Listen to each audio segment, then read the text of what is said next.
It is 5:30. I'd like to call the meeting to order. The Norfolk Public Schools District Board of Education meeting is being called to order. Roll call. Mr. McAllister. Terry Bauer. Cindy Booth. Present. Tom Stanton. Here. Brenda Carhart. Present. Patty Goebbels. Here. Steve McNally. Present. We have 5 of 6 members. We have a quorum.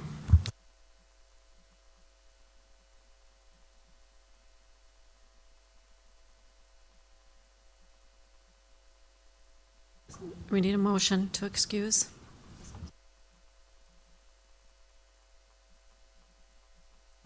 I'll make a motion to excuse Terry Bauer. I'll second the motion. We have a motion by Tom and a second by Patty. Is there any discussion? I am going to vote not to excuse Terry Bauer because of policy 9141, bylaws of the board. It says that any response within 3 days of a board meeting shall be denied unless the board determines that unforeseen or extenuating circumstances have occurred to cause the short notice. And we got a text saying that she had a schedule conflict this afternoon.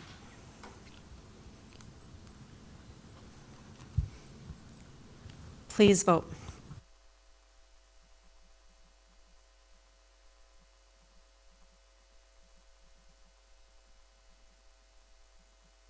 Motion failed 4-1. Voting nay, Cindy Booth, Brenda Carhart, Patty Goebbels, and Tom Stanton. This is a legal meeting of the Board of Education as advertised by the means specified in board policy. A complete copy of the Open Meetings Act is posted in the boardroom for your review. A copy of the agenda is available at the desk of the recording secretary. Please stand while we recite the Pledge of Allegiance.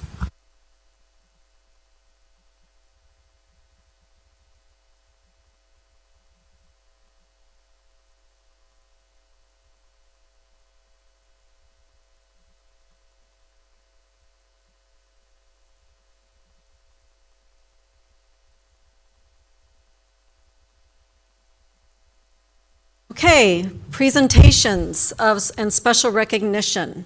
First is focus on the students. Mrs. Hastings from Grant Elementary. I'm going to rearrange for a second if that's okay.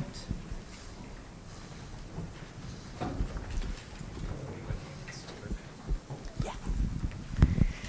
All right, let's see. You want to go from that way? Perfect. Good evening. Thank you for letting us be here today. My name is Paige Hastings, principal at Grant Elementary, and I have some shining stars here with you tonight. And parents, thank you very much for taking time out of your evening to join us as well. We are here to have our shining stars share a little bit about how we empower students at Grant to take ownership over their own learning.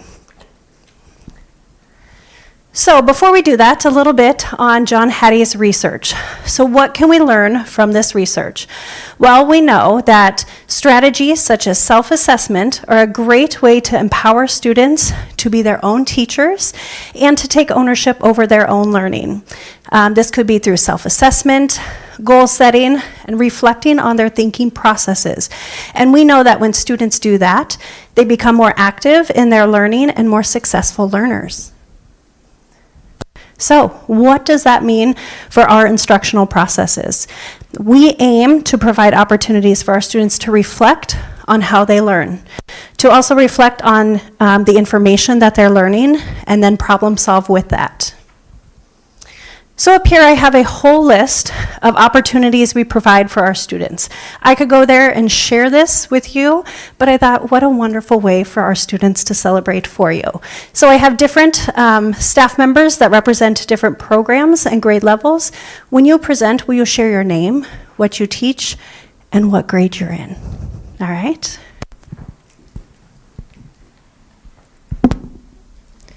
All right. All right, I'm Kari Cronin, and I teach second grade, and this is Kylan Meyer. And she's in my classroom this year. And we're going to talk a little bit about our student-led conferences. that we do both in the fall and the spring. So I'm going to interview her and let her do most of the talking. So, all right, are you ready? Okay. What did we do to prepare for our conferences? We set goals on a piece of paper and ways to help us learn more and what we want to learn more to help us work on. Leadership, being a good student. So not all of our goals were about like math and writing, were they? Nope. Okay. So we used some of the forms that are up there, and then they use that to help guide their conference. Excuse me. Okay. Did we have to practice? We had to practice introducing our parents. What did you have to do when you introduced your parents? We had to tell the teachers who this is our mom and dad, and tell our mom and dad that these are our teachers. Very good. And we practiced like a nice formal handshake too, didn't we? Yeah. Okay, so then, if you would go one more. All right, so then, do you remember this paper? So then, what happened when you got to lead your conference? How did you use this? We use it to help us remember what to say and to ask prepared notes on it. Did we do this ahead of time or that night? We did it ahead of time. So the kids went through and we discussed each of the different topics that are up there, and then they could take notes, things they're learning, things that they want to work on, to help prepare them to guide their conference that night. Do you remember what you talked about? We could help other students, what we learned about, shared our goals. Very good. And then at the end, they also get to share their wahoos and their goals. So they get to celebrate, and it's important for them to learn how to recognize what am I doing well and what can I keep working on. Overall, Kylan, in the fall, how did it go leading your conference? Kind of scared, but mostly confident. Are you ready to do it again? Yes. Okay. And then I'm going to ask her mom. Her mom tonight is here. Would you be willing to answer a question as from the parent perspective? Okay. So this is Amy. This is Kylan's mother. And I'm just going to have her give a quick thought on, as a parent, what it was like to see her second grader lead the conference versus the teacher. It was quite different. It was surprising. She kind of told us that she was doing it, but we didn't really believe her. It's like, why would you do your own conference? But she did wonderful. We were very impressed with her doing it. I was like a second grader doing her own conference. Like, adults can't even do that, honestly. Yeah. Thank you. So yeah, this is a great way for them to start learning about their own goal setting. What do they need to go on? What are they great at? And then it's also great for teaching those communication and social skills that they're going to need all through life. So, all right. Good evening. My name is Beth Shaner. I'm ELL at Grant, and I want to share a little bit about fluency tracking via fluency folders. But before I give some important reasons why we do this, a fluency folder is passages, and every week the student gets a new passage, and we read it 4 to 5 days a week and do 1-minute timed readings. It's a great, structured, consistent, and student-friendly way to practice fluency. I use this with my ELL students. And the reasons this matters so much is, number one, fluency folders build reading fluency. It provides repetitive practice, and repetition strengthens word recognition, smooth, accurate reading, and appropriate pacing and expression. Second, fluency folders strengthen foundational reading skills, so important for my ELL learners. It builds automaticity with high-frequency words, and fluency folders can practice skills such as letters or sounds, words with phonetic patterns. And the final reason I highly recommend fluency folders is it builds student confidence. Because the materials can be leveled and are repetitive, students see quick improvements. This boosts their motivation. And if you can see my student's face, a growth mindset, students learn that dedication and hard work leads to learning. And with a graph, students are able to visually see their reading growth. And not only, it's obvious that a student will grow every day of reading the same passage over and over, but as a teacher, we look at that first day that they read a passage for the first time, and we want to see that growth between every new passage over time. So my student couldn't be with us tonight, but she answered a few questions for me too on the next slide.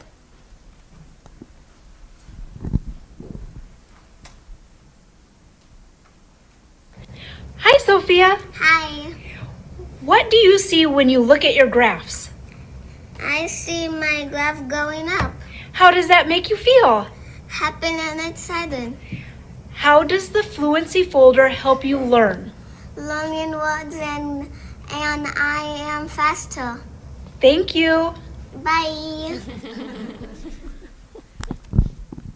Okay, I am Kayla Shaver, and I teach third grade at Grant. And I'll let you go ahead and introduce because we're kind of together.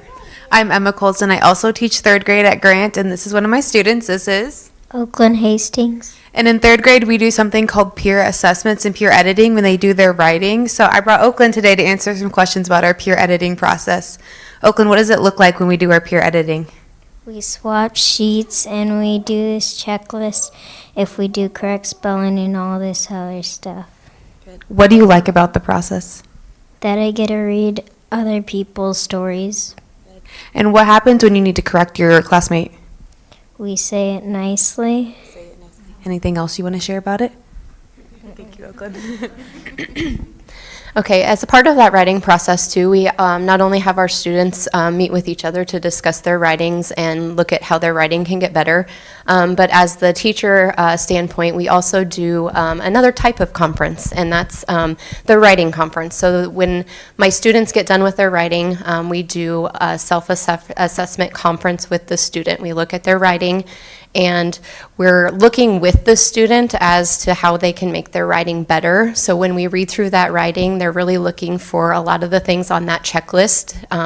So I provided them with a checklist that we kind of go through and have the basic writing things in our writing. And so at the very end, the notes part, the student and I really discuss what that looks like for growth. What can I get better on with my writing? And then what did I do really fantastic on? So that when they step into that next writing piece, they know my focus and my goal is what they want to work on. And then at the very end, after we are done conferencing, they all get to give themselves a grade, 1, 2, 3, or 4. And usually, typically, that written grade that they tell me is usually the grade I would give them. So we're pretty on the same page. They know what that 2 looks like. They know what that 3 is going to be, and so on. So it's just really a good way for them to look back through their writing, and we talk about how we do it over and over again. And that makes us a better writer. So it's that analyzing what I do better in my writing each time. So. I'm Jolene Groniger. I'm one of the 4th grade teachers at Grant Elementary, and these 3 young ladies are some amazing, incredible 4th grade ladies. Could you introduce yourselves? My name is Paula Mendoza. My name's Taylor Brower. My name's Bristol Finkhouse. Excellent. In 4th grade, students reflect on who they are as a learner as well as who they are as a person. And one of the things that reflection does is it lends itself to goal setting. And the way that we goal set, one of the ways that we goal set in 4th grade is we have what's called a parking lot meeting.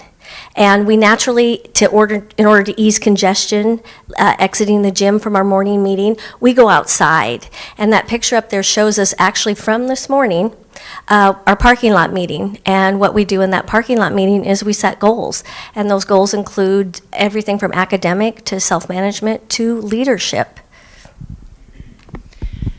So what I love about this is the other day we were talking about strategies that we use in our school, and Mrs. Groniger and I were talking that this is something they covered in one of their parking lot meetings. And then later in that day, she was walking briskly, we don't run in the halls, but quickly finding me and had work from the girls. And when we take math tests, we encourage students to write out their strategies. Show your work, don't just click what you think. Write out. Not only did they do that based on the reflection the teachers had talked to them about, but these girls went above and beyond and wrote themselves special notes from their reflection on the top of their sheet. So I brought them here so they could read some of that. You want to go first? I wrote, check your work carefully. Say it again real loud. I wrote, check your work carefully. You got this. Keep trying. Be proud. And that's it. I wrote, don't give up and make sure you read the whole question. I wrote, think it through, work it out on paper, and take best guess. Take my time. Awesome. And now, did your teacher say you have to do this before you start the test? Why did you decide to do that? So when we click through it, we read, if we want to feel, we click through it, we just read some of these to give us positive messages to our brain. Anything else you want to add? If I just feel like I was ready to click through it, I would read these tips and then I would keep going, because then before I would keep going, I would take some deep breaths and go. So that's just another example of that quick minute, 2-minute meeting, some of the tips and tricks they are giving our students throughout that time, and then carrying it over and celebrating it. They also got to come up in our morning meeting in front of the whole school and share the strategies they are using as well. And since then, we have had other students starting to use these strategies as well. So thank you for your leadership. Grant staff, anything else that we missed? That is the end of our presentation, and we appreciate your time. We are open to any questions if there are any. A couple questions and a comment. Comment to the fourth grade with those tips. Wow. Check your work. I tell students that all the time. And read the whole question. That is a problem I still have as an adult. So keep that in mind. And I really liked the fact that you're learning how to introduce and have introductions, because I know a lot of students that have not been learning that skill. So I think that is fabulous. And so then my questions are, how often, especially third grade, when you do these evaluations or these parking lot meetings, are you talking weekly? Are you talking daily? Are you talking once a month? Can you answer that? The peer editing form sheet that we use with the kids happens every single writing piece that we do. So when they're given a prompt, whether it's personal narrative or realistic fiction, the kids actually sit down and meet together. As far as the teacher conference with the student, we wait until they get like one writing piece at least under their belt so that they're learning all those skills and strategies, so that when they come up and meet with me or Mrs. Colston, then they're ready to have that conversation. They know what they need in their writing. They know, where to take it from there. So usually we wait until after we kind of have had one written piece in there to do that. So, but other than that, we're just, and even walking around, we're still self-reflecting, like, what are you missing here? What do you need to do to work on this? So.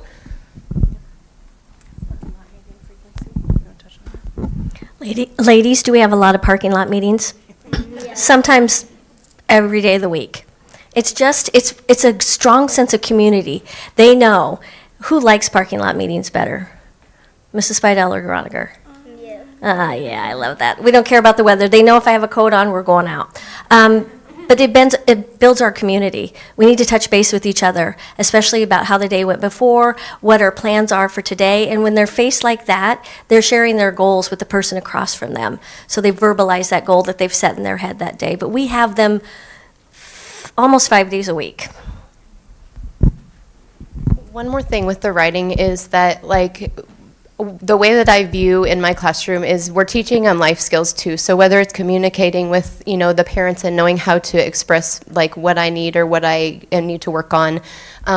So with that writing piece too, I don't know a person that doesn't need that experience one-on-one with somebody that's their leader. So we have our observation meetings with our principal, or our boss meets with us. And so they really get nervous at first because it's one-on-one and we're critiquing their writing. We're critiquing them. So taking that reflection of, ooh, I need to work on this, and taking that and using that, that's another piece that I love that conference.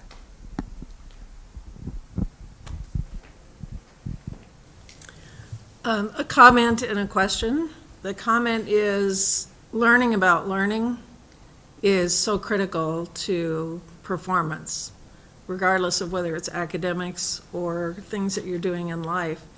This is really directed at teachers. How have you seen that all these metacognitive skills are influencing performance? Can you give some specific examples? I notice if I meet with them like 1 or 2 times, the next time they go do it independently, they're catching their mistakes faster and I don't have to say anything. So they're catching those mistakes quicker and then they don't have to conference with me as long as that first time we've met together.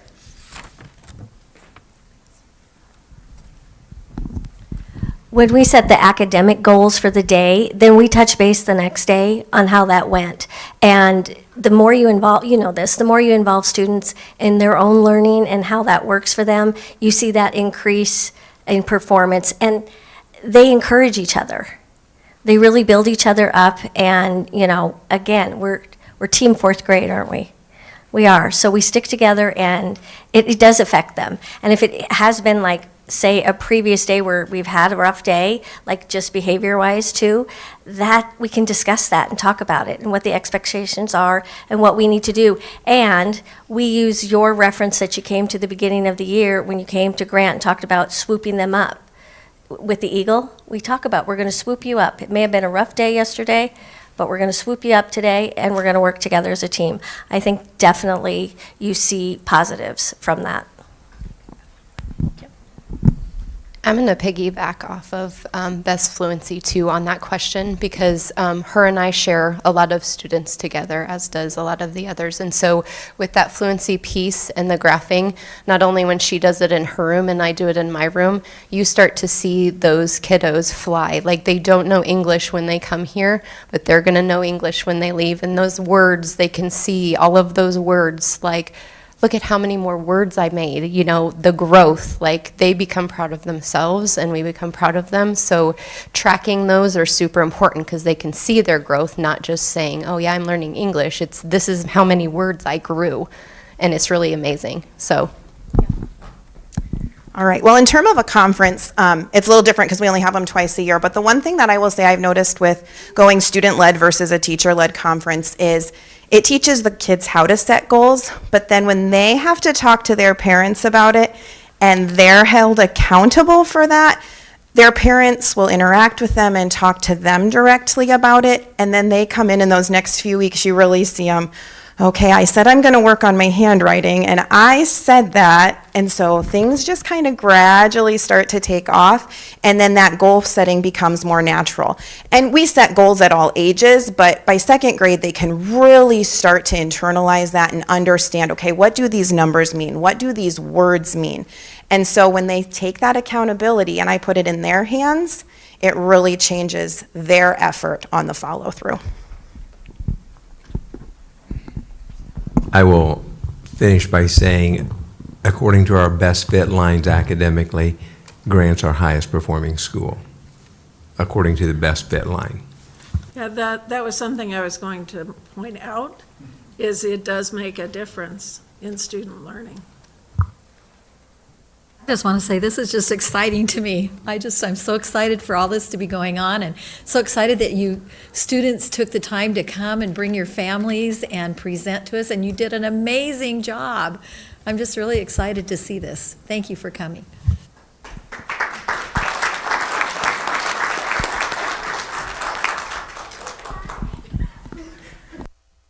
Thank you again for coming, everyone.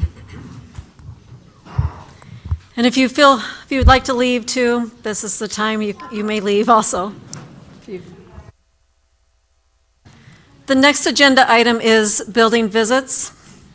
Just kind of a segue off of this. My building visit was Grant Elementary, and I enjoyed sitting and listening to Mrs. Hastings talk about her school.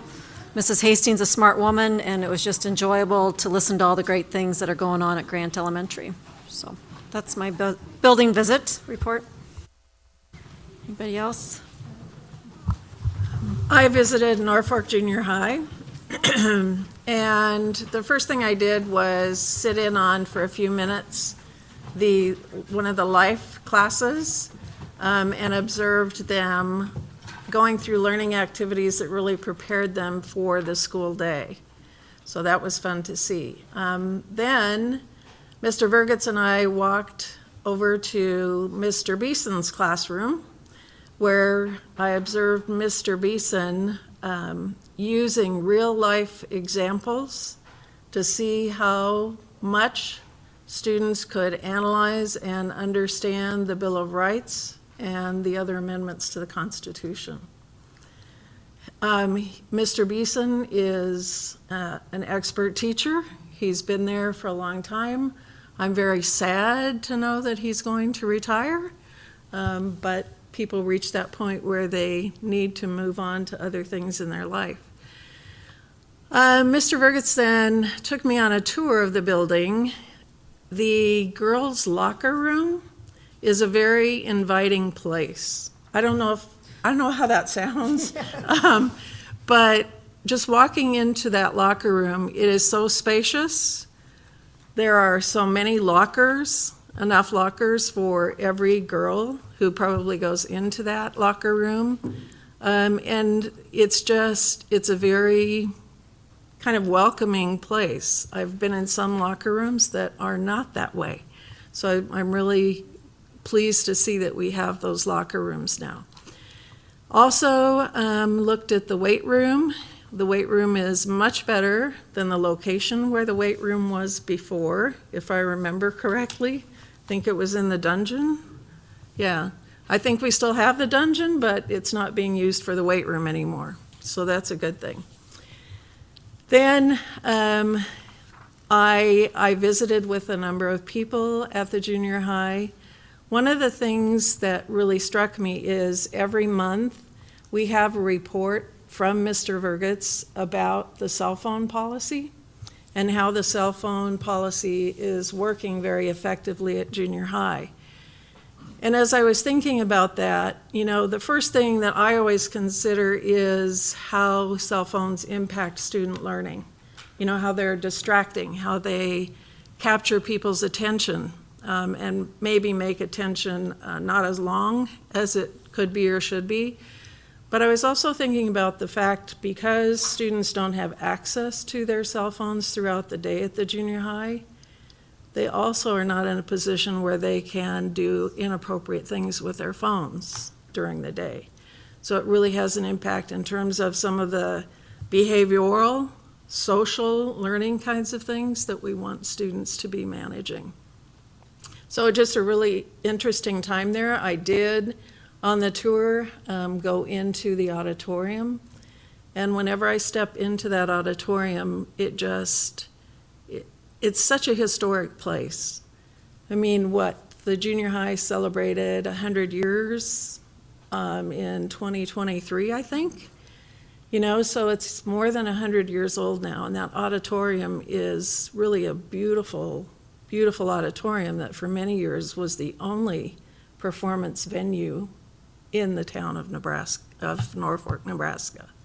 So I'm really glad to see that with our facilities plan, we're at that point where we're going to be able to do some things to restore that grand area to its rightful beauty. It's a really great place. And you think about the number of students who have performed there, or even members of the community who over the years since 1923 have performed in that area.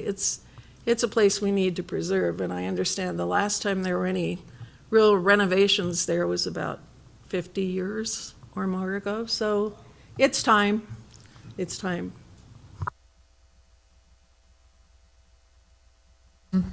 I visited the Johnny Carson Theater because I went and attended the one-act performance and was proud of the kids for that. A lot of students. That the whole stage was filled.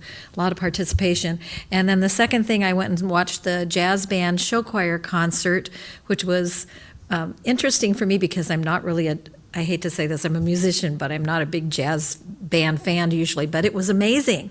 I thoroughly enjoyed it. For the band teachers who are listening, it was awesome and very enjoyable. So again, tons of participation in the both. They had two different jazz bands, and tons of kids in the show choir, obviously. So good to see that side of our school being developed and nurtured. Okay, thank you, everyone. Public comments and communication. Is there anybody that'd like to speak to us? Now is your chance if you... Okay.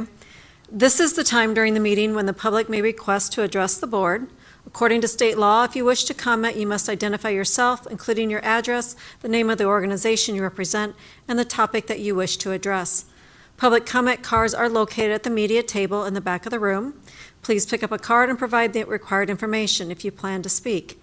Each individual's comments will be limited to 5 minutes. Please note that the board cannot discuss or act upon matters that are not listed on the agenda.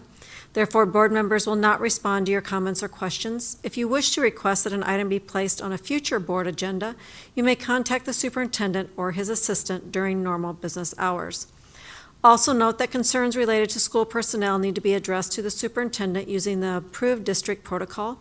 Individuals who make false, defamatory, or slanderous statements during public comments may be held legally liable. Slanderous comments are not protected just because they are made at board meetings. Additional protocol guidelines are available at the media table. Please speak. I had time to fill out the card while you're, thank you. I'm just going to speak about policy 8130 in your internal board policies. At the last meeting, the last main meeting of the school board, you had the first reading, I believe, of retention of the vice president succession procedure, succession.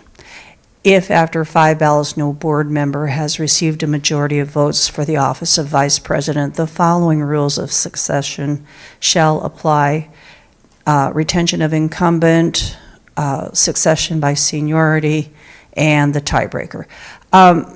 This succession by seniority, going back to whenever the board member served, my concern with that policy is if someone served many years ago and they come back and they serve again, we're going to take all those cumulative years, but we need to have people who are updated, both on the unicameral updates.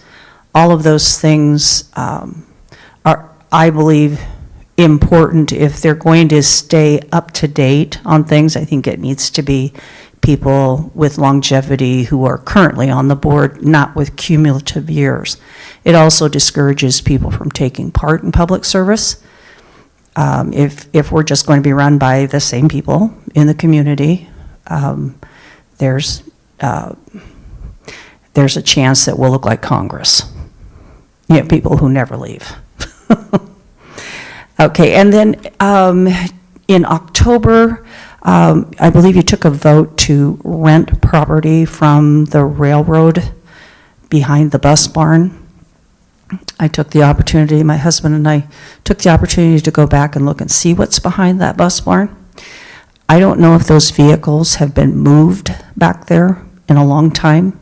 We have a large fenced-in area that we're renting for $5,000 a year. Doesn't sound like a lot, but in a school budget that can add up because we also have to pay insurance on that. I have no idea what your insurance looks like for that lot back there, but knowing how my insurance has gone up, I'm kind of guessing that insurance keeps going up as well. There's a lot of trash behind the building. I don't know where that can go. Old barrels and pallets and whatnot sitting back there. I don't know that we need to rent a spot for that. Move that fence across the street. We own that lot as a school district. Move it across the street, put a fence around it, and park those vehicles unless they're not working. If they're not working, we need to get rid of them. Just a thought. Trying to save money. That's all I have. Did you say your name at the beginning? Peggy Hoffman. Peggy Hoffman. Thank you, Peggy. Move on to information and discussion items. Finance and Facilities Report, Mr. Wilson. Thank you, Madam President. The total amount of claims to be approved on the consent agenda by specific fund are listed below. All of these claims were reviewed earlier today by the Finance and Facilities Committee. I have also given the board an update on our facilities. I'm just going to jump through a few photos here just so people can kind of see what we're talking about of projects that the district that we're looking at accomplishing here over the course of this next year. Just going to kind of hit on one item per school. Bel Air, obviously we have a really large inclusive playground that we're working on getting installed at that building as soon as frost is out of the ground. Those ramps there are wide enough that we can use wheelchairs on this playground facility. Grant, we are looking at adding a DOAS, a dedicated outside air supply that has dehumidification to solve some of our humidity issues within that building. Jefferson, we're looking at updating some windows in this building that are obviously older, don't have the energy efficiency to them. We're starting to see some rotting with moisture condensation issues. Lincoln Elementary, we have some concrete issues highlighted in the red here. It's just, it's broken up. It's not necessarily a hazard at this point in time, but as ground continues to move, even with frost and thaw, we want to get that replaced before we have a safety issue for our students, and also then replacing the walkway that the students take to go out to the playground area. Little Panthers Preschool, as we've talked the last couple of years, concrete across the district is always an issue. Trying to update, maintain what concrete we do have, but also then replace any of our concrete that is failing. We also have a few issues on the playground here at Little Panthers Preschool where just a lot of student activity, motion, traffic that has killed off the grass. We get moisture, snow melt, rain, and that brings mud down onto this surface down here for us. So just trying to clean some of those things up across the district. Washington, again, adding some concrete on the north side of the building here. We've done a lot of upgrades at this building with lighting last year. West side, we're looking at some lighting upgrades there as well, but also just some flooring replacements. You can see in this one we have some flooring that's started to tear, needs to be replaced. Woodland Park, we've got the outside facade of that building, which is the brick is chipping off, starting to deteriorate. We need to protect that so that structure does not become unsafe. So covering that, protecting it from the weather and the elements will increase the life expectancy of that. Middle school, large cooling unit here that we have on the outside of that building that has reached the end of its life, end of service, that needs to be upgraded. Junior high, we just talked about the beautiful auditorium at the junior high. These pictures might be a little bit harder to see, but we have lots of paint peeling, paint hanging down from the balcony. We've had some water stains and things on the roof. So we want to make sure that it's a source of pride in our community. We've done some efforts to fundraise. The foundation has done a nice job putting some funds and helping raise some funds to help support this project. So it'll be something we'd like to get accomplished this summer. Senior high, we have some older bathrooms that need some upgrades and remodeled, just similar to like what we've done at the junior high. This will be our 600 and 700 hallway bathrooms. And we also have a large roof on the high school that is reached the end of its life expectancy. There's no warranty left. We're seeing a lot of leaking issues as it's starting to pull away from the edges. So that would be another project that we'll be looking at. A lot of these projects, just like the auditorium, the senior high roof, following board policy, you'll start to see in the next couple months. I'll bring RFPs to you, just like we'll have some tonight as well. I don't want to do them all in 1 month, so we're going to start every month. You'll see a few RFPs that we're working on so that everything's kind of spread out and not coming in at the same time, but also is giving us bids in a timely manner so we can get this work done in the time frame that's most appropriate. Last thing, transportation, as was mentioned behind the shed at the maintenance building. We do store our backup buses out there, our trailers, our mowing trailers are back there. Things that we don't have room inside of our building to put in there. So we do store those behind the maintenance shed. Backup buses, as we've talked about, even our sped buses are getting to that end of life expectancy. Just kind of continuing to rotate that fleet, keep it updated.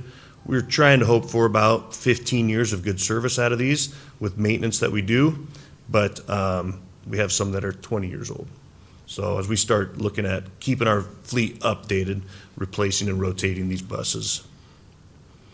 So that was it was quick and fast and furious, I know, but we've talked a little bit about this at the info meeting. And again, these are things that you'll see me bringing ideas and RFPs to you as the year progresses. Any questions? Thank you, Eric. Main report. Mr. Oswald. Thank you, Madam President. We have the third in our series of PLC professional developments coming up this Friday, December 12th at Lifelong Learning Center. Dr. Eric Twaddell will be back. He was our opening speaker for our staff when we returned to school. He'll be working with our pre-K through fourth grade teachers from 8 o'clock to 10 o'clock at the Lifelong Learning Center. And then he'll be working with 5th through 12th from 10:15 to 12:15, and then in the afternoon he'll be spending some time with our principals. So we're excited to have him back and continue to move our PLC professional development forward.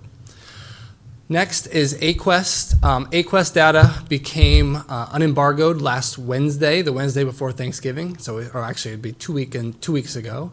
Always good timing for that release, but that's the date that the state sets every year.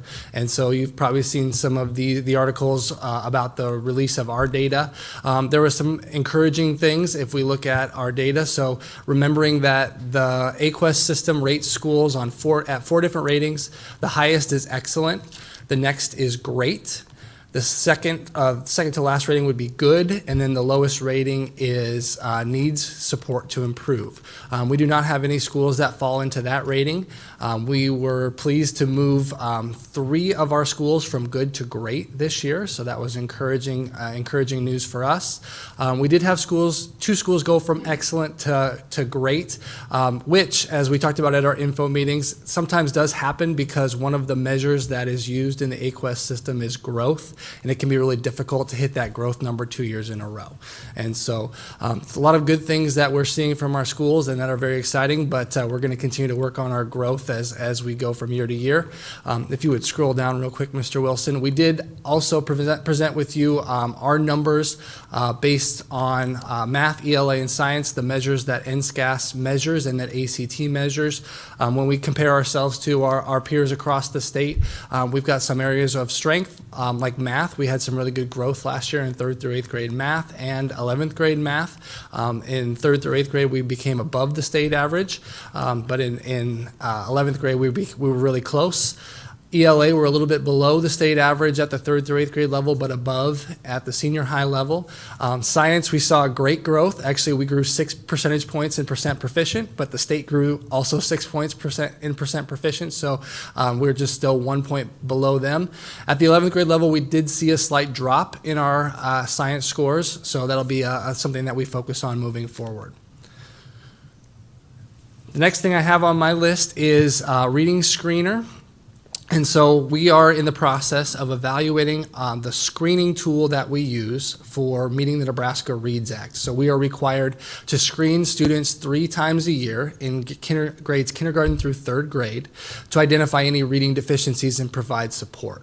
The state has decided that they are going to narrow their lists. There used to be 11 screeners on the list. They are down to 8 now, with the hope that they will be narrowing that list to 2 next semester. So to be proactive, we actually had a team of teachers together last Thursday looking at all 8 of the current screeners that made the list. Our goal, because we're not sure when the state is going to actually do that final narrowing, we wanted to be ahead of the game and have an idea where we wanted to go. And so we have 3 screeners that really rose to the top for us. They'll be different probably than the one we've used in the past, but we are now waiting on the state to make their decision before we make our final decision. Any questions for me? Can you explain screener? Yeah, fancy way to say a reading assessment, so a test. We take currently MAPS Fluency, which our teachers from Grant did a good job of talking about the importance of reading fluency. making sure students can automatically recall words, can read with good pace, read with good inflection. That all leads to a solid foundation for reading comprehension. And so the goal of the reading screener is to identify any areas of weakness there. Thank you. So on science, you say there's some things that you're going to tweak, or I don't know your wording, but what is it like? What are some of the examples of what you can do that can make an immediate effect on the upcoming semester? PLC is our first focus. We would believe that the PLC process, when done well, will lead to improved academics, and Mr. Matt can attest to that as he's seen in his schools. So that's our first focus. The second focus is we took our high school teachers through a data analysis of our ACT data last year, looking at their growth over their trends over the last 3 years from fall to spring. And so using that data, we're looking to provide some targeted interventions and preparation for the ACT that we haven't had in the past. So those would be the first two things that come to mind right now. I might add to that, when you're looking at high school ACT data, a little bit different than 3 through 8 data. It is totally different kids every year. So you can have a false hope that you did something as well as the opposite direction, that it's a whole different set of kids, and you'd like to see that baseline come up and be more steady rather than going up and down. But it is a totally different set of kids than took the test the year before. Jared, this is a question about the screener that we're using now. Is it in the 8 that have made the cut? It is in the 8 that made the cut. It has been, we switched to using maps, I want to say it was about 2019 or 2020. There's been conversation around it because there's just concerns with the amount of work our title teachers especially have to do re-listening to students. The goal is the computer scores it. It's not always very accurate. So that's been a frustration for a couple years now. We decided last year not to look into it. We were already considering a change last year, but because of the state's action, we decided we needed to wait. Jerry, you're also next with the financial literacy report. Absolutely. The Financial Literacy Act was passed by the state legislature in May of 2021. The act has the following requirements of school districts. 5 credits of personal finance are required to graduate. Financial literacy is a part of the instruction in grades K through 8, and that the school district provides the board with a report of its status once a year. I am doing that right now. We are in compliance with the Financial Literacy Act.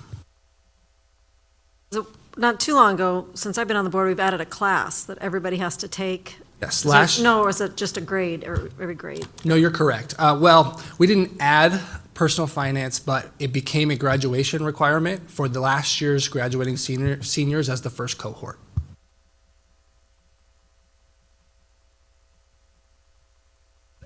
Okay, we'll go on to student programs report. Lynette.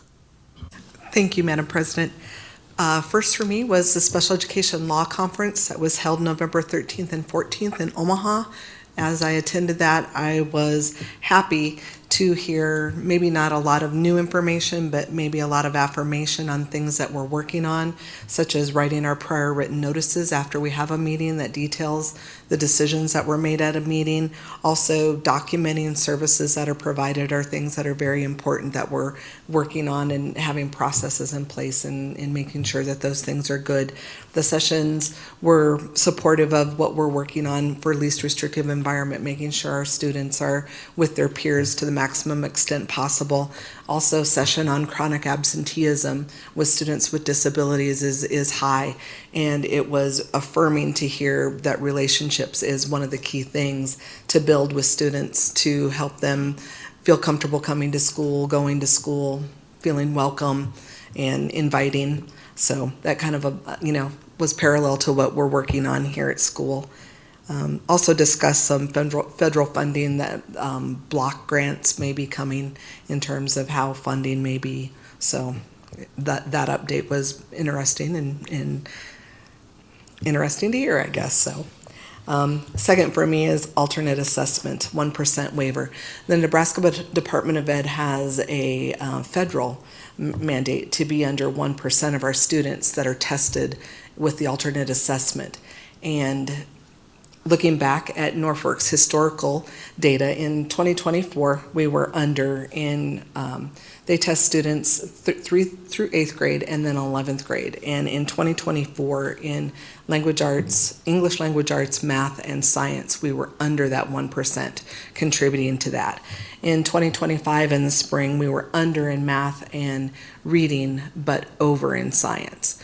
And so this fall, when we have to submit a report to NDE and we have to look at each child that's taking the alternate assessment, and with the guidelines that they've given us, there's paperwork that we fill out at these meetings to ensure that the student really has a most significant disability, that they're using an AAC device or an alternate communication device. Those kinds of things are gathered in a report. And for us this year, with those new guidelines and those new kind of staff developments that we're able to do, we are almost cutting in half the number of students that were taking alternate assessment. So it was in the 20s and now we're down in the teens. So the teachers and the staff have done some really hard work to help students be, tested where they should be. So I give them a lot of credit. They did a great job.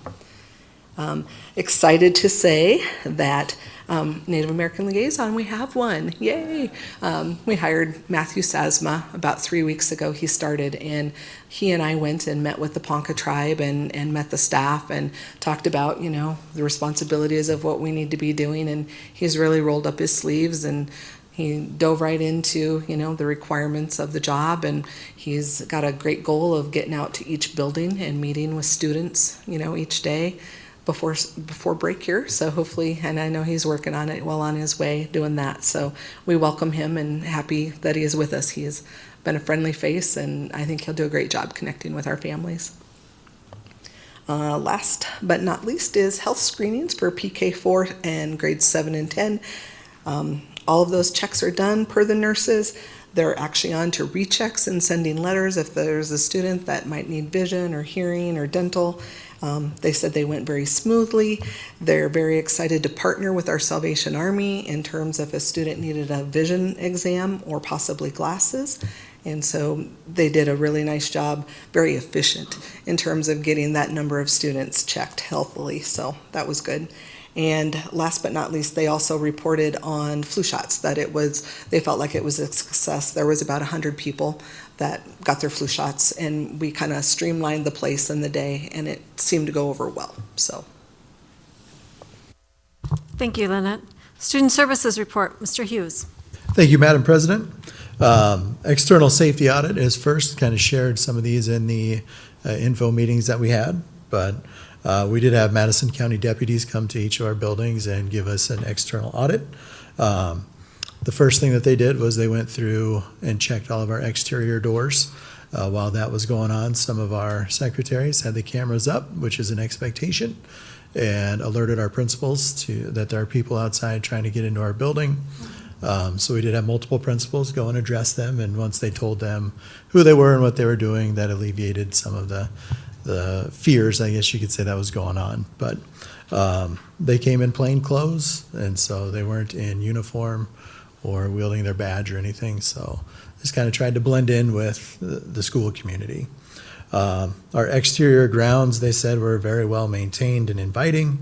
Numerous staff stopped the deputies inside of our buildings to ask for identification. Our staff knows our standard response protocol extremely well. Lots of positive staff and student interactions, which shows our Panther pride. Some of the goals that we're working on is just working on our interior doors being closed and locked. That's one of our expectations that we have with our culture of safety. Giving our staff tools to confidently talk to visitors, and then just checking on our intercoms. Prior to the end of the semester and then into January, I'll be meeting with all of our building principals to go over their audit individually and setting some goals with them. So, and then the last thing that I have is the junior high cell phone report. First comments come from Mr. Virgitz, the principal. We have not had to address nearly as many behavior-related incidents involving personal electronics This has led to administrators being much more present and visible throughout the school, in classrooms, in the hallways, and before and after school. And the policy continues to be a welcome change to our school building. So kind of echoing Dr. Goebel's what you were saying earlier. And then a staff member comment, they reached out to 7th grade social studies teacher, Mr. Jeff Mersney, and some of his comments were, I would like to applaud and champion the decision that was made to not allow cell phones in the classroom or hallways. You can hear communication, laughter, students actually looking at one another and talking. It has been a breath of fresh air to hear noise again in their hallways. And in the classroom, it was a constant struggle to get students to put phones away, to take AirPods out of their ears, and focus on the teaching of the day. Each class period, he would begin with a phone sweep to make sure that devices were put away. Now they don't have that issue. They can begin with instruction, they can focus on the task for the day, and they don't have to worry about the distraction of phones. So extremely positive comments again from another teacher at the junior high. When we look at office referrals in the past, last year in November alone, they had 14 cell phone referrals to the office, and this year they had 7, so they cut it in half again. That has been a very consistent number throughout the months that we've done this. And then their running total in 2024 at this point in the year was 67 office referrals, and currently they're at 38 through the month of November. So to cut those by 30, that's been a pretty positive change for our junior high. So. I don't know if you know this, Chuck, but are those 7 that recur, or are they the same kids? Do you know? That is a great question. I did not ask Mr. Virgus, but I can definitely do that for next month. New kids, or is it the same one all the time? That was my question, is maybe in the future reports, could breakdown of any repeat, of that number, how many of them are repeats? So of the 38, are you only dealing with 15 kids, or? Yeah, I can do that for next month, no problem. Thank you. Human Resource Accreditation Report, Mrs. Baumann. Thank you, Madam President. Just an update on student teachers that will start on January 5th. We will have 22 student teachers coming to us from 5 different colleges. So I think we have finalized that list, and that's the most we've had in the last couple years. So we're pretty excited to get them in the district.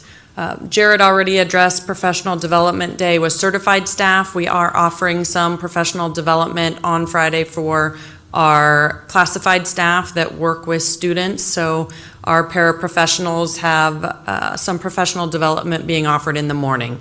We're offering some HOPE training. We're offering an opportunity to visit with Mr. McAllister, ask him questions, share concerns, share celebrations. We do have 2 sessions being provided by Teaching and Learning to assist with reading and writing instruction, and some scaffolding training. And some webinars are being offered to help train our paraprofessionals on behavior, working with special education students, and some self-care tips in there as well. So trying to support our classified staff as well. Thank you. These 22 student teachers, are they many different areas? I mean, some areas that we need help with, like special ed, a lot of special ed students? We do have 6. I thought you might ask that, so I did write it down. We have 6 that will be in special education, but 4 of them will be dually endorsed in elementary ed and special education. 1 PE, 1 social studies, and 1 language arts, English language arts, and the rest are elementary. Good. Hopefully we can turn them into full-time staff in the fall. I hope so. That's the plan. Or maybe we won't have any openings. You're right. Well, Miss Pat said openings, quite visit schools and letting us know about those. Okay, Superintendent's report, Mr. McAllister. Thank you, Madam President. I continue to enjoy visiting all of our schools each day.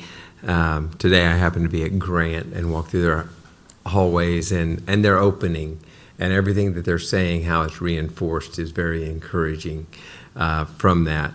Policy Committee is meeting on the 3rd Monday of each month.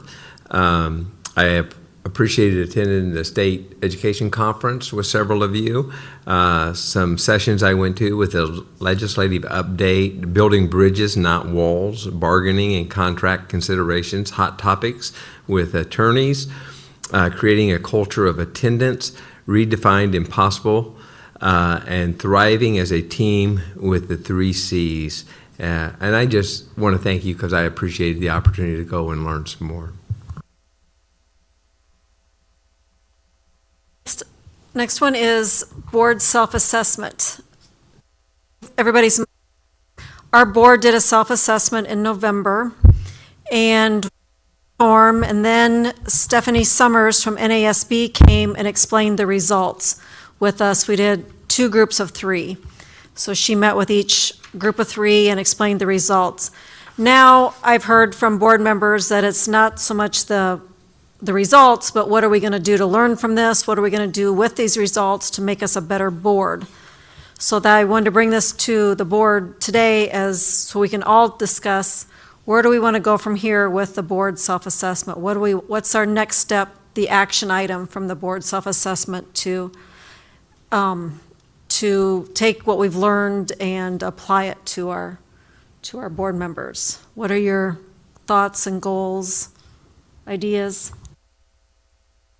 I'll start. I wrote down lots of them. I won't go through them all because I don't want to dominate this discussion, but I'll start with one that we have already initiated, and that is really looking at our current code of conduct.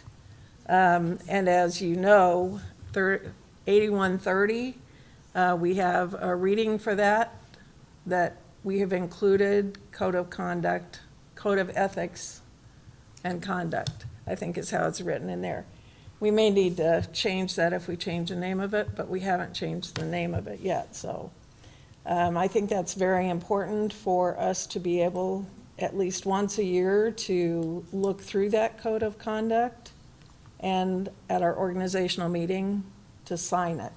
It makes a commitment from all of us, and then we're all operating from hopefully the same set of standards and expectations.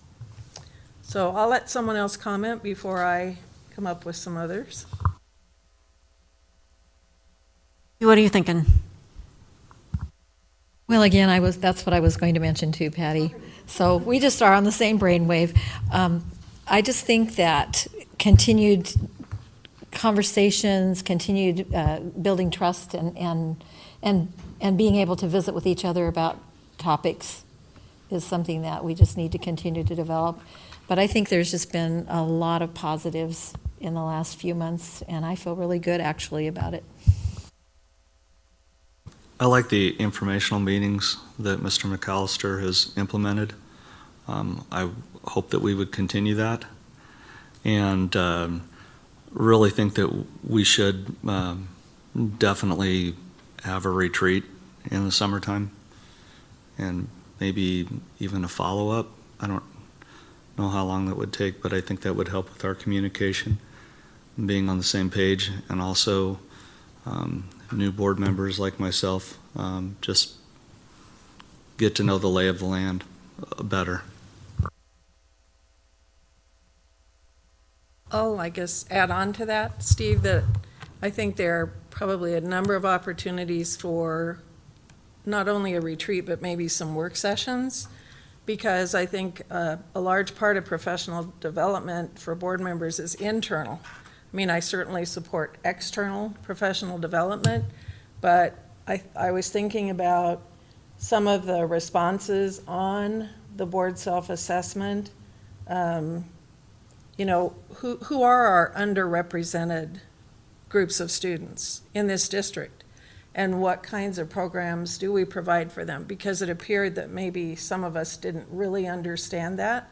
So I think there's an opportunity for that kind of work session. I also think at some point we need to probably have a work session so that we align our school improvement plan somewhat with, or a lot with, our strategic plan. And then I think it would be beneficial for us as a board every year to set a board goal or 2 goals.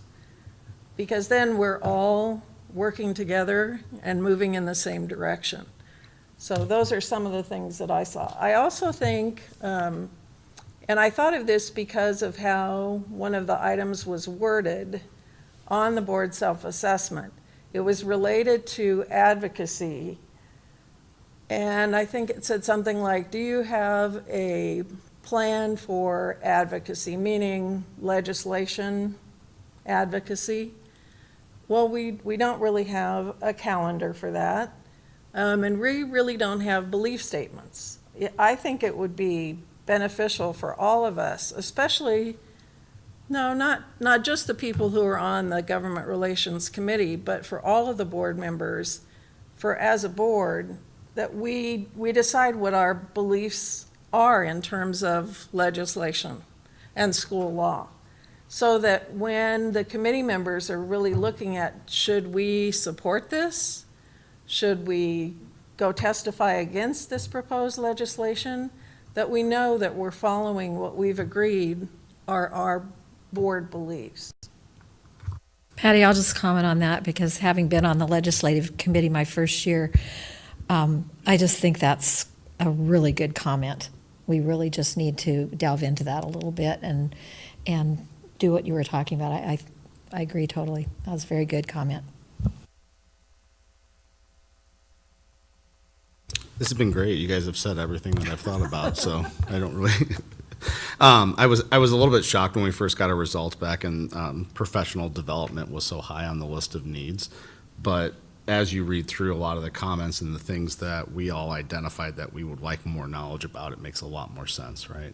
And how we govern as a board together. I think coming up with some legislative position points is really, really important because we are a board together. It's not Patty Goebbels or Tom Standing writing in proposal or in support of legislation. So I think that's something that, as a board, we definitely need to identify. And I'm really, really happy with the work that we've already done.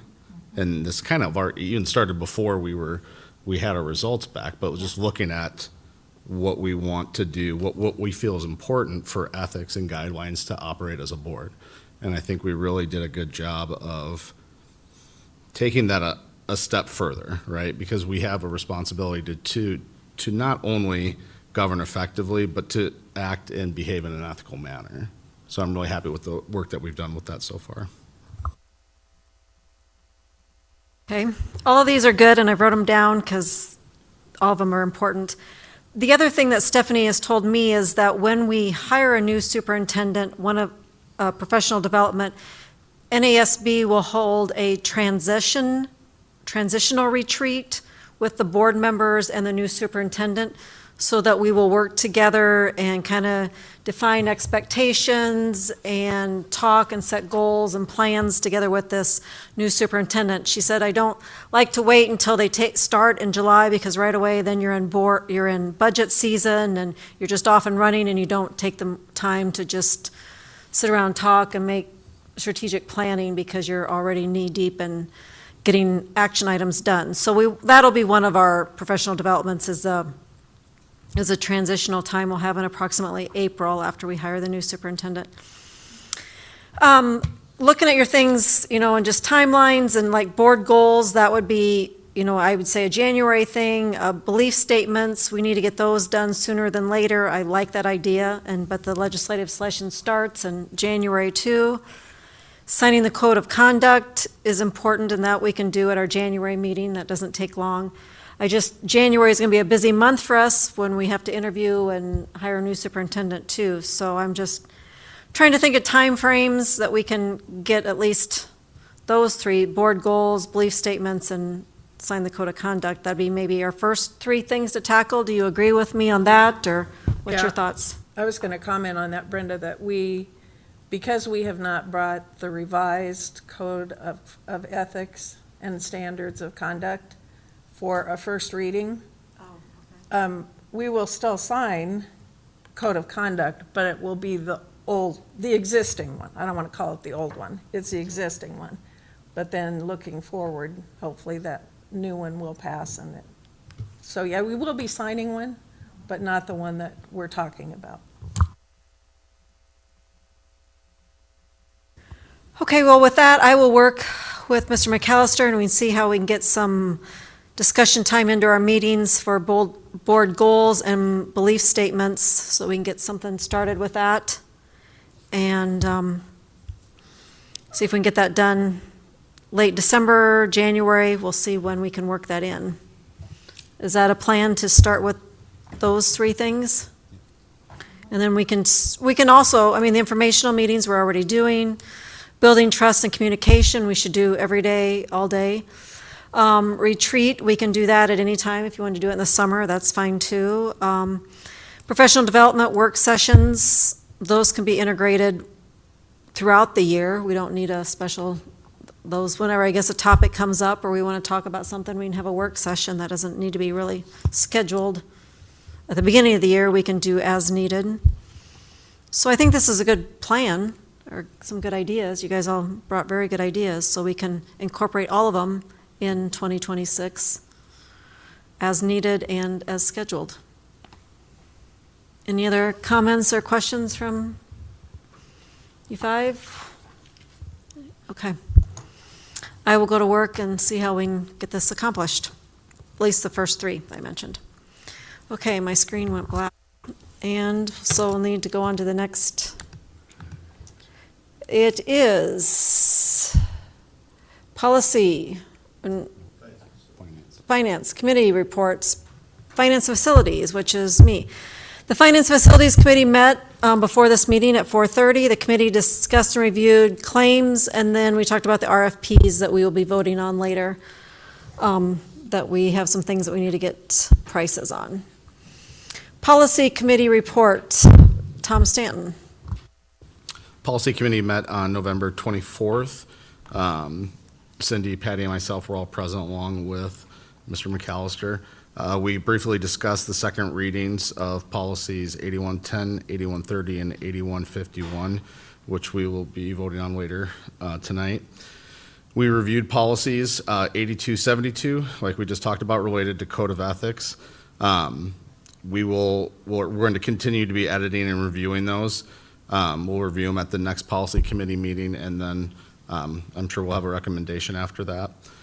Policy 8320, adoption, amendment, and suspension of policies. We have revised this policy. We revised it to include additional language to include the board may suspend a policy in extreme, unique emergencies that require immediate action. And the policy committee does recommend these changes for approval for the board later today. Policy 8330, formulation of administrative regulations. We tabled this. We were going to do a little bit more work on this before we address that policy. Policy 9320, order of business. After the state education conference, just kind of talking with different board members, some of them had discussed that they have their public comment section of the meeting at the end of their meetings. And so we had a brief discussion on that, and we recommended no changes at this time. Policy 2430, attendance at professional growth meetings, was revised. We added language to allow for up to 4 national conventions per year for central office directors and building principals if funds allow. The committee does recommend these changes for approval by the board later today. Our next meeting will be December 15th. We'll be reviewing the 9,000 section of the bylaws of the board, and we'll be starting discussion on adopting AI policies for the schools. I'm glad to hear you're working on an AI policy. At state convention, I heard a lot about schools needing policies on AI, artificial intelligence, so thank you. Norfolk Public Schools Foundation report. The Norfolk Public Schools Foundation on November 17th. During the meeting, the board reviewed the outcomes of the traditions event we had in October. Other action items include approval of Mickey Mueller. She will be a board member in January. And we accepted the 2024 fiscal year audit, which was done in conjunction with the school. And so we approved that too. And there will be no meeting in December. So our next meeting will be January when we approve the budget for the Norfolk Public School Foundation. Next item is Superintendent Evaluation Committee. I just wanted to let everybody know that Tom Stanton and I met with Mr. McAllister on Wednesday, 12/3. We wrote down our strengths that we found from the evaluation and the goals that we set from the superintendent evaluation, presented those to them and to Mr. McAllister. He and I both signed the paper saying that this is what they were, and the evaluation and the goals and strengths will be filed in his personnel file. So that is completed. Thank you, guys. We will do one again in approximately April of Mr. McAllister, but now we're good at them. Approve a consent agenda. Minutes of the previous meeting. Minutes from November 10th are attached. And claims, Mr. Wilson. What would you like Thank you, to tell Madam us? President. Attached are the claims. These have been reviewed by the Finance and Facilities Committee, and there are 5 conflict statements, and they will need to be read tonight prior to voting. I'll make a motion to approve the consent agenda. A second. A motion by Patty and a second by Tom. Is there any discussion before we vote? I'll start. Out of abundance of caution, I hereby declare a potential conflict of interest and am abstaining from voting on claim 834 and 838.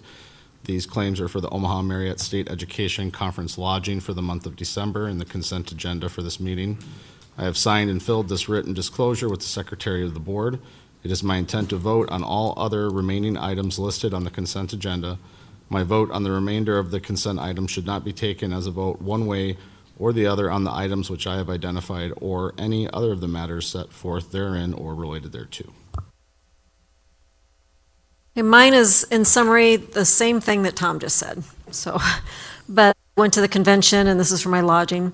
Out of abundance of caution, I hereby declare a potential conflict of interest and am abstaining from voting on claim 832 and 836 for the Omaha Marriott State Education Conference lodging for the month of December and the consent agenda for this meeting.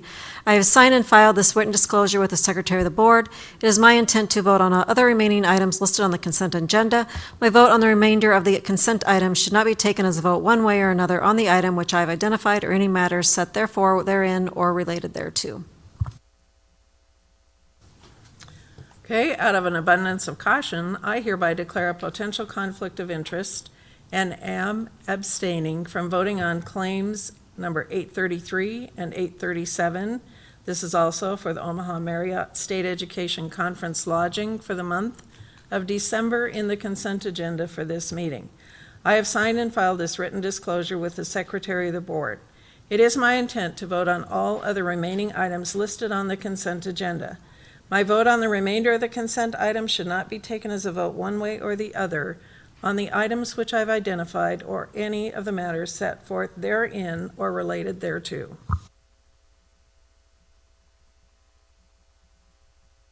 Out of an abundance of caution, I hereby declare a potential conflict of interest and am abstaining from voting on claim number 831 and number 835 for Omaha Marriott State Education Conference lodging, and number 181 for mileage also for going to the conference for the month of December and the consent agenda for this meeting. I have signed and filed this written disclosure with the Secretary of the Board. It is my intent to vote on all other remaining items listed on the consent agenda. My vote on the remainder of the consent items should not be taken as a vote one way or the other on the items which I have identified or any of the matters set forth therein or related thereto. And before I give up my time, I just want to say that I got so much out of this state convention this time. And they did a lot of interactive work that we were able to talk to other board members, and I really enjoyed it. And it was well worth the expenditure of the taxpayer, in my opinion, this time. So I wanted to let the taxpayer know that.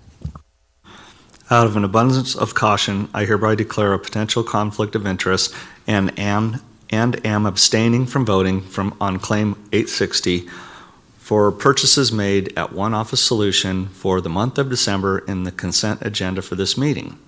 I have signed and filed the written disclosure with the Secretary of the Board. It is my intent to vote on all other remaining items listed on the consent agenda.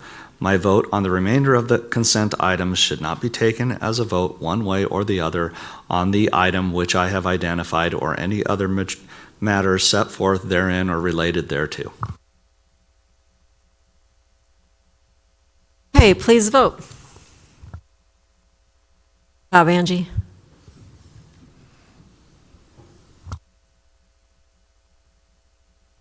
Motion carries 5-0.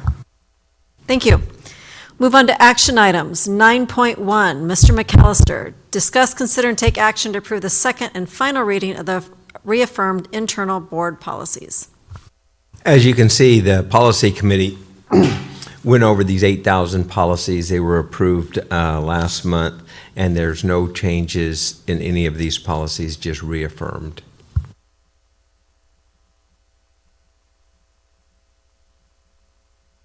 I'll make a motion to approve the second and final reading of the reaffirmed internal board policies as presented. I'll second that. I have a motion by Tom and a second by Cindy. Is there any other discussion?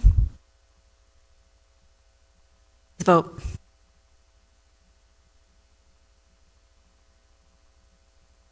Motion carries 5-0. 9.2, discuss, consider, and take action to approve the second and final reading of the revised policy 8110, purpose and role of the board. Mr. McAllister. There are two changes on this policy that were approved last month, changing the word from annual to continuous review of policies. And the second is that the superintendent for consideration and recommendation to the policy committee. So it'd have to go through the policy committee first. I'll make a motion to approve the second and final reading of the revised board policy 8110, purpose and role of the board. Second. I have a motion by Patty and a second by Steve. Is there any other discussion? Please vote.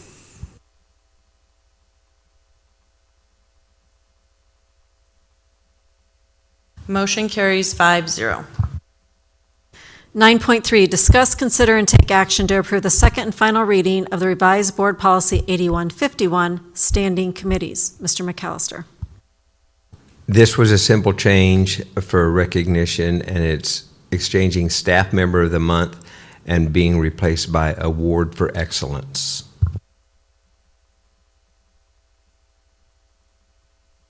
I'll make a motion to approve the second and final reading of the revised board policy 8151, standing committees. Second the motion. I have a motion by Tom and a second by Patty. Is there any other discussion? Please vote.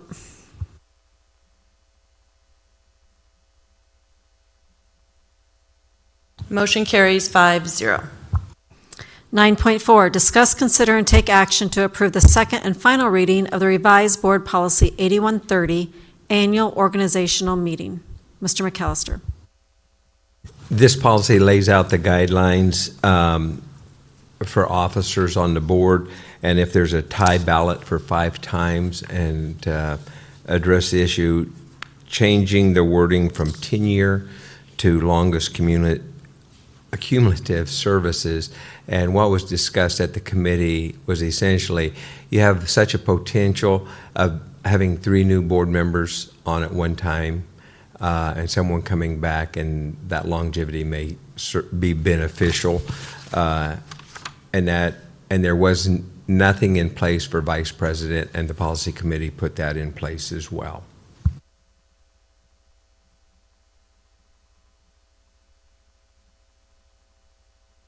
Just an addition of a couple of other things that were in there. We did include all other individuals elected will take office upon the conclusion of the elections, because the way it reads now, it's just the president, when in fact it should be everyone who's elected, vice president as well.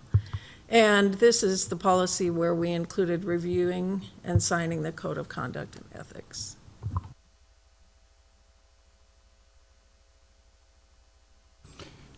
I'll make a motion to approve the second and final reading of the revised board policy 8130, annual organizational meeting. I'll second the motion. I have a motion by Tom and a second by Patty. Is there any other discussion? Please vote.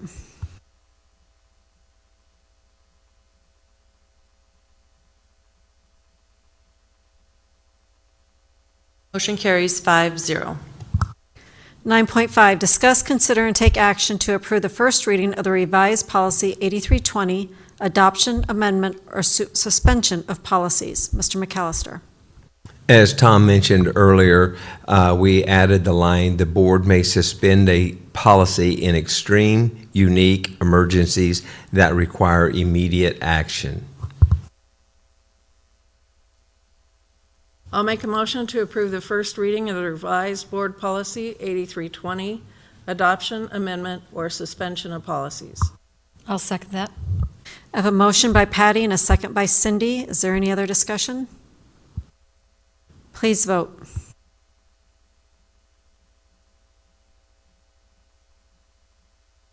Motion carries 5-0. 9.6, discuss, consider, and take action to approve the first reading of the revised policy 2430, attendance at professional growth meetings. Mr. McAllister. This policy allows included word of central office directors and building principals.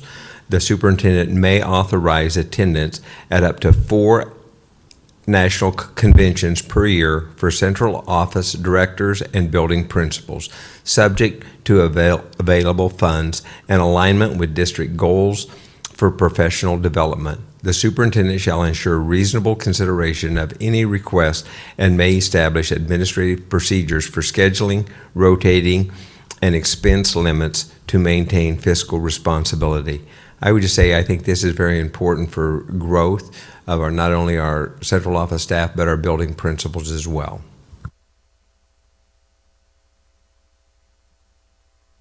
I'll make a motion to approve the first reading of the revised board policy 2430, attendance at professional growth meetings. Second. I have a motion by Patty and a second by Steve. Is there any other discussion? Please vote.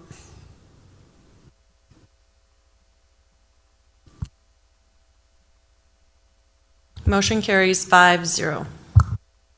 9.7, discuss, consider, and take action to grant permission to release RFPs, requests for proposals, for a food service management company, district copier contract, and district photography contract. Mr. Wilson. Thank you, Madam President. We're working through the process of getting documents ready to request proposals for different projects across the district. There will be more of these as we move through the year, but tonight we are asking permission from the board for the food service management contract, district copier contract, and district photography contract. We will advertise these proposals, evaluate the responses, and bring recommendations to the board for approval at a later time. Tonight, we're just looking for permission to start the process. I'll make a motion to grant permission to release RFPs for a food service management company, district copier contract, and district photography contract. Second. I have a motion by Patty and a second by Tom. Is there any other discussion? When will these RFPs be due then, if you put them out? There'll be different times, like the food service management contract, that has to be reviewed by NDE, then it has to go out for bid. We probably won't see that till our March board meeting that we'll have, March or April board meeting right now. Photography, Mrs. Bauman's in Photography charge will of that one. probably be February. I would say the February board meeting, most likely. Please vote.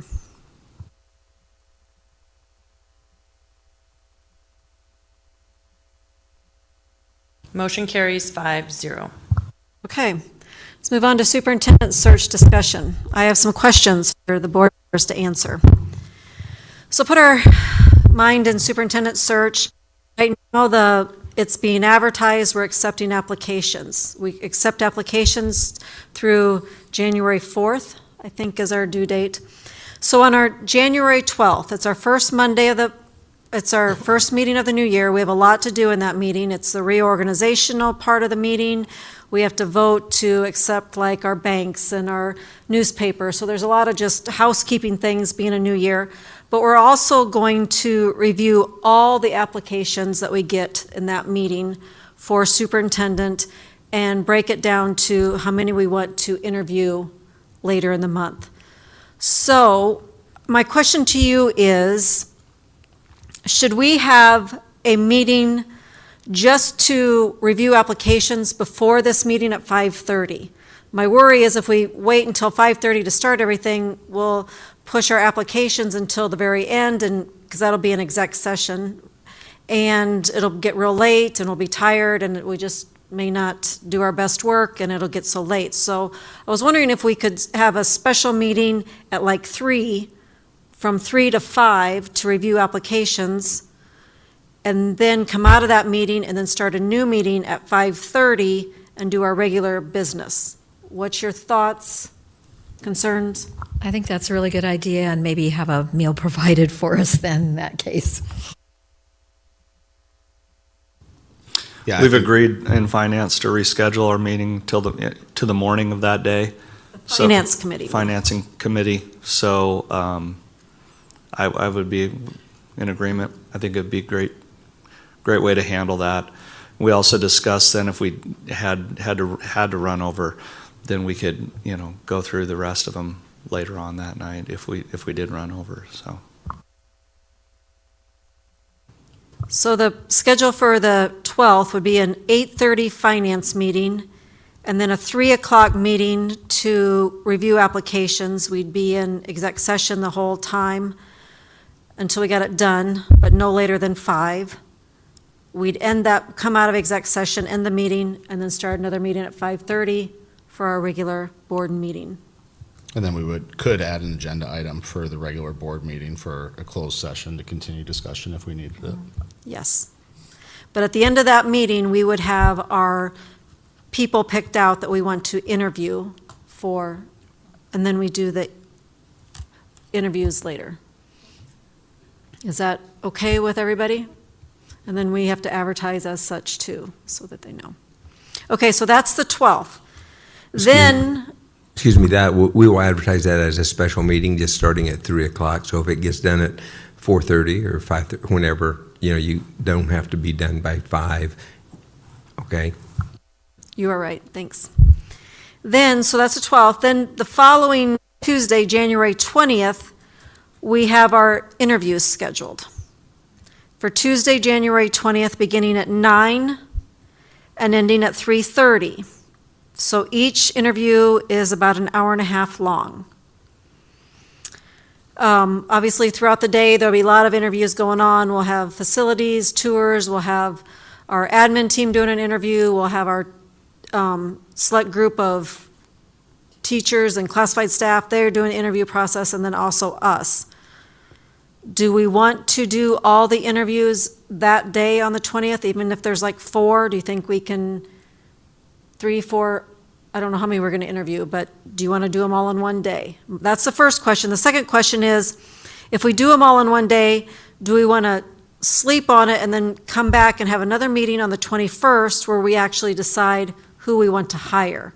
Or do we want to decide who we want to hire at the end of Tuesday the 20th? Do we think that that's too much for one day? What's your thoughts there? I'd like to do all the interviews in one day, and I would be agreeable to sleeping on it and coming back the next day if everybody agreed to that. That same day, I guess, I'm not against it, but I just think that sleeping on it would be good. I agree with Steve on that. Sometimes it's always, the older you get, hasty decisions do not go well. So I would like to take the time to really ponder it. I definitely agree on having the night to sleep on it. I would just recommend we not do more than 4 interviews in one day. That's a lot.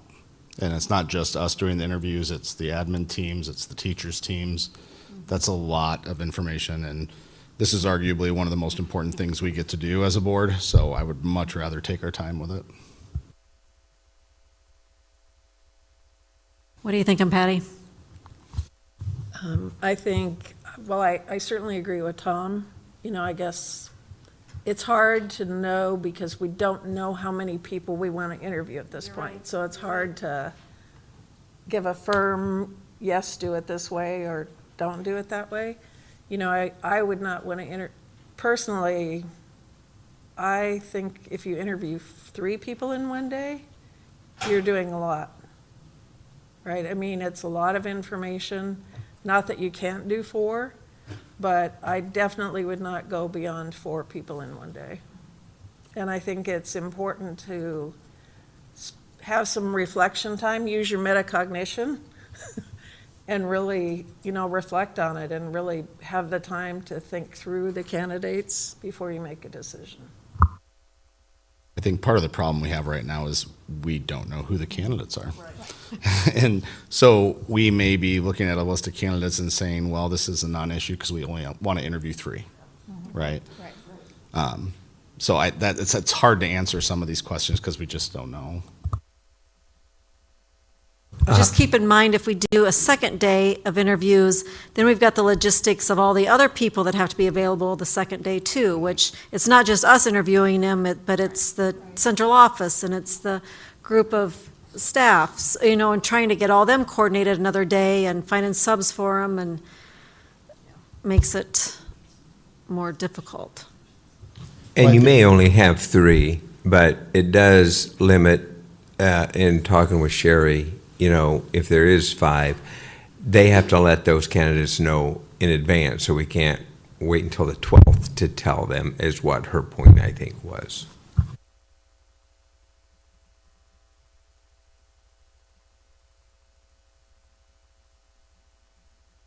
So should I tell Larry we're going to try to get them all the interviews done on the That's what I would say.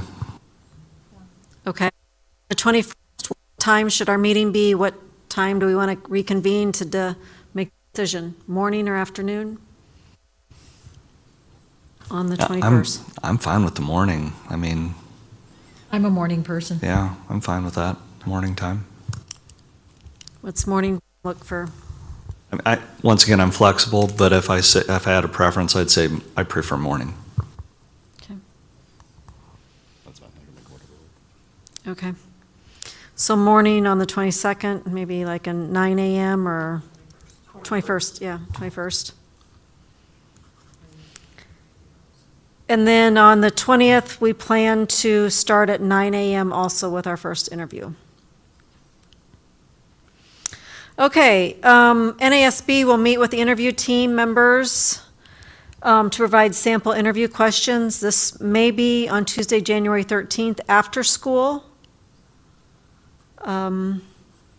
So they will talk with them because they will be doing the interviewing on the 20th. And then also the interview schedule has been, we'll know that as soon as you, so we get the interviews people picked out. And then final interview questions are in priority order.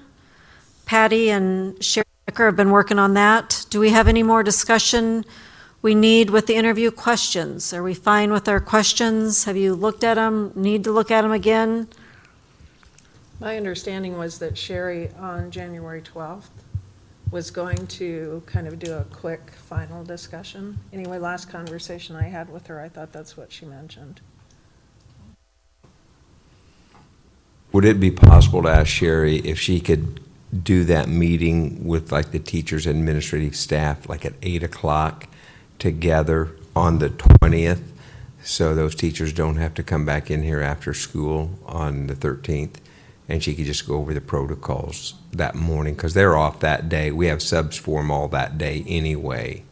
So if that would work for Sherry, I don't know if that's enough time or not, but I think it's worth asking.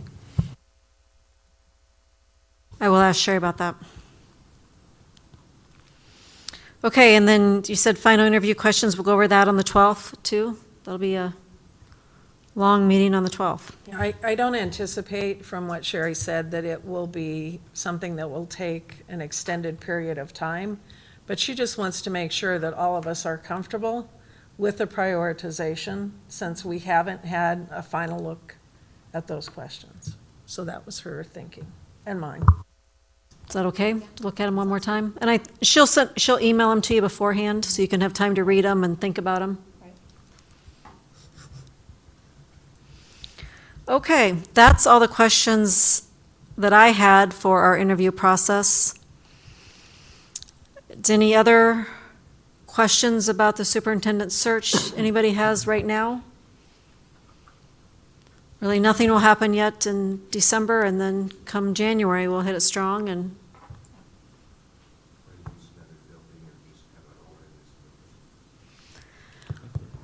well, we're going to try to hit Mr. McAllister's question, is we going to try to have it all in this building or use other buildings? But I think we're going to have to use other buildings because it's going to get too crossing paths with 4 different people coming and going between groups.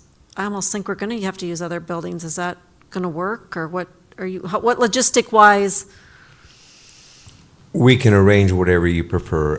I would recommend the junior high if we have to use another building for another room.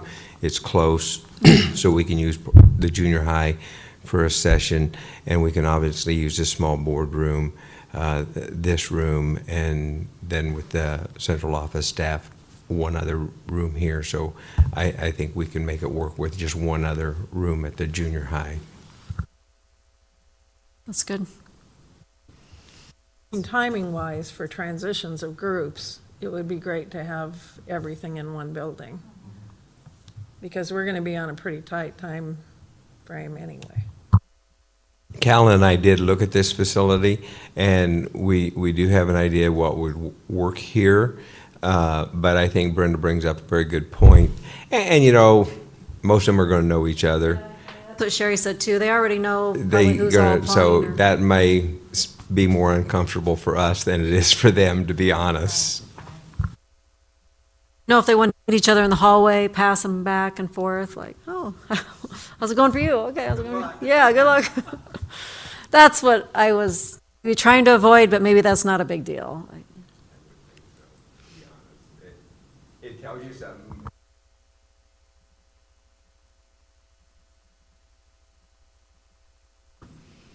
If you think we can do it all here and it won't be too disruptive to the central office staff trying to do their work also, I mean, there's be a lot of people within the groups, you know, leading them around and asking questions, so it's not just interview, it's the entourage of the 10 people following them.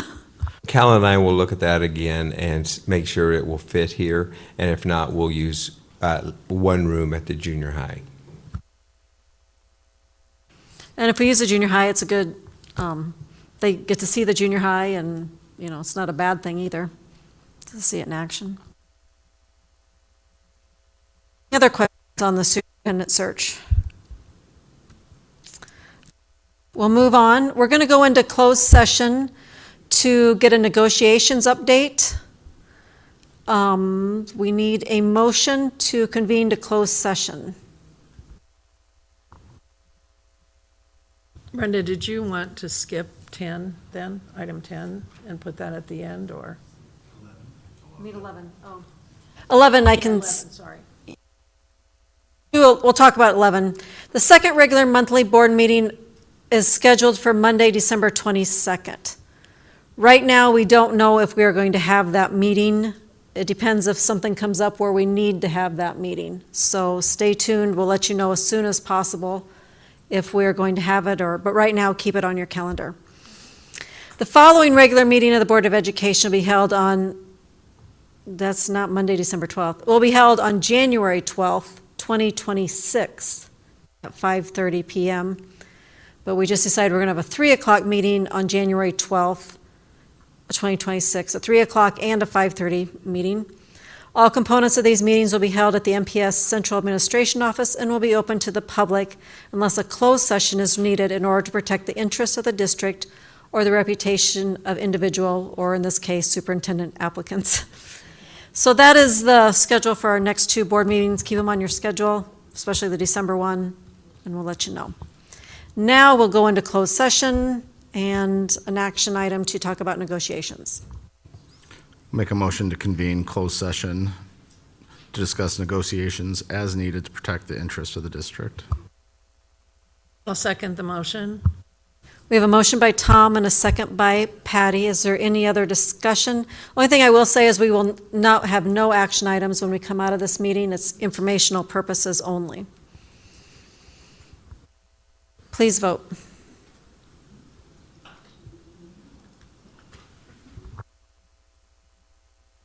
Motion carries 5-0. Thank you.